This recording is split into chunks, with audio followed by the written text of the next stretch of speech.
سلام علیکم ملګرو. پی اس ال شروع دی، خو په پی اس ال کې زمونږ او ستاسو درونو د دشمنانو سره مدد شروع دی. زمونږ او ستاسو درونو د هغې د دشمنانو مدد کیږي، د هغې د دشمنانو څیزونه هغه پکې اډورټایزمنټ کیږي، هغه مخکې کیږي. نو پاکستان سوپر لیګ شروع دی. زه خدای شته نه کرکټ ګورم او نه د کرکټ شوقي یم او نه ما چېرته په کرکټو ویډیو کړې ده، ځکه چې د یو څیز کې سته انټرسټ نه وي نو پکار ده چې د هغې نه لرې اوسېږې. خو زه صرف دا خبره کوم چې په پاکستان سوپر لیګ دا شروع دی او اشتهارات دا د کی اف سی چلی.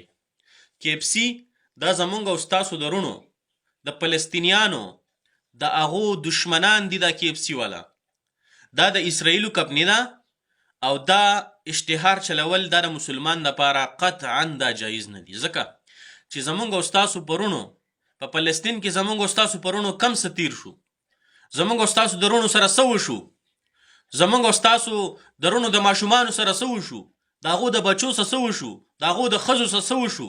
د هغې باوجود مسلم کنټري پاکستان په لاهور کې او بیا د کی اف سی الله اکبر اشتهار چلی، د کی اف سی اشتهار چلی.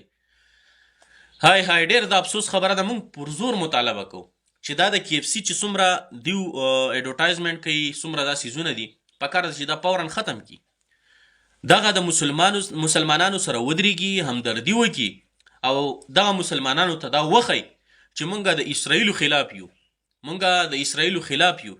د کی اف سی ګټه وټه ټوله دا اسرائیلو ته ځي. نو لہذا پاکستان سوپر لیګ شروع دی.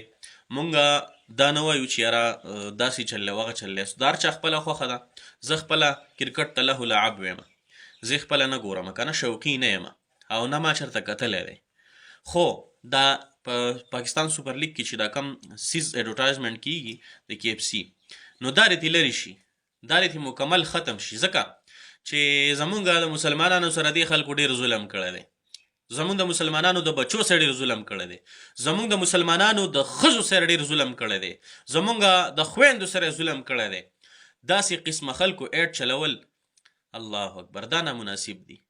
نو پاکستان سوپر لیګ چې د دې چې څونه سپورټس چې کوم مشران دي، افسران دي، هغو ټولو دا مونږ وایو چې مونږ مسلمانان یو الحمدلله او د مسلمانانو په ملک کې پیدا شوي یو، د مسلمانانو په ملک کې اوسېږو. لہذا چې زمونږ پرونو باندې دې خلکو کوم ظلمونه کړي دي هغه ځان ته رایاد کړه. ته دا فرض کا چې زما د بچي سره ظلم کړی دی، زما بچی حلال کړی دی، زما د کور د خلکو سره زیاتی کړی دی، ته دا فرض کا او دا د هندوانو دا شی، د اسرائیلو دا شی دا د دې نه ختم کړئ.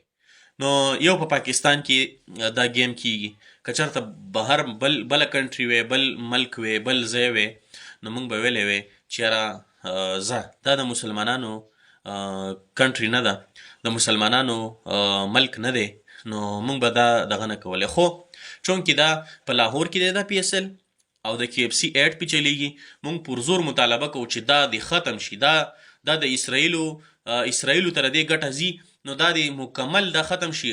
او که ځان له پی اس ال کوي او که ځان له ډي اس ال کوي، هر څه کوي، هېڅ زموږ کار نشته. کرکټ دی، خپل کرکټ دی کوي، خو د هندوانو او د دې کوپارو او د دې اسرائیلو، د دې ظالمانو، د دې دلګانو د دې دا شی دی ختم کړي. موږ تاسو پر زور مطالبه وکړو چې یاره دا کوم څیز چې چلیږي لہذا دا دې ختم کړی شي، فورا دې ختم کړی شي، زر تر زره دې ختم کړی شي.